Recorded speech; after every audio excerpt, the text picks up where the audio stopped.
We were told that when we had a president, we'd see a giant global political figure, the man that would be the political leader for 500 million people, the man that would represent all of us on the world stage, the man whose job was so important that, of course, you're paid more than President Obama.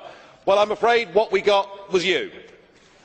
And I'm sorry, but after that performance earlier that you gave, and I don't want to be rude, but you know, really, you have the charisma of a damp rag and the appearance of a low-grade bank clerk. And the question that I want to ask, that we're all going to ask is, who are you? I'd never heard of you. Nobody in Europe had ever heard of you. I would like to ask you, President, who voted for you? And what mechanism? Oh, I know democracy is not popular with you lot. And what mechanism do the peoples of Europe have to remove you? Is this European democracy?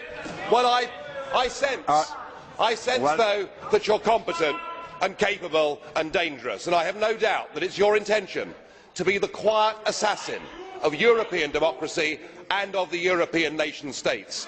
You appear to have a loathing for the very concept of the existence of nation states. Perhaps that's because you come from Belgium, which of course is pretty much a non-country.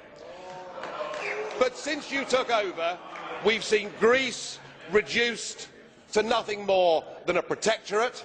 Sir, you have no legitimacy in this job at all, and I can say with confidence that I can speak on behalf of the majority of the British people in saying we don't know you, we don't want you, and the sooner you're put out to grass, the better.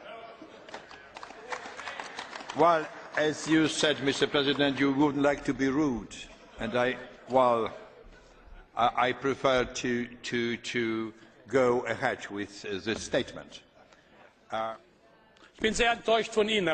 I'm very disappointed with you, President Buzek.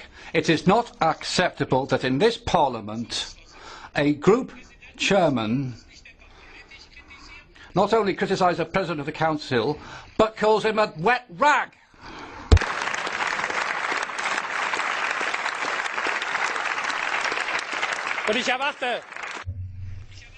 And I expect you, President, to call this person to order.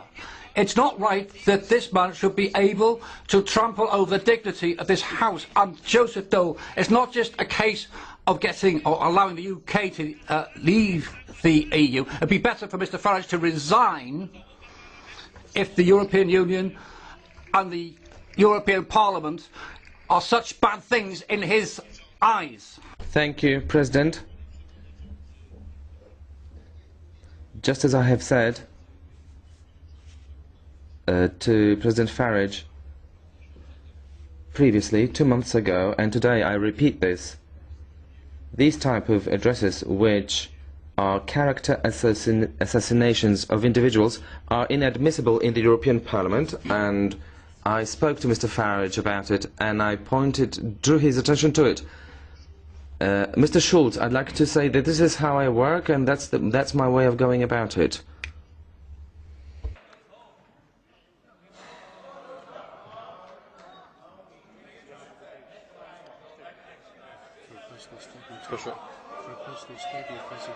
Is it personal statement? At the end of the debate. Bardzo proszę. The floor is yours. You may not like what I say, but just consider your behaviour. You, after the Irish people in a referendum voted no, said that our group had opened, by supporting the no vote, that we'd opened the door to fascism. You said that we had behaved as a group in the Parliament like Hitler and the Nazis in the Reichstag. We've been called by Danny Cohn-Bendit mentally weak. You know, it has to be, it can't be one way. It is not personal statement. Mr. President Farage, it is not personal statement. I am very sorry, it was not personal statement. We must keep order and all the regulations of our Parliament. The next, Mr.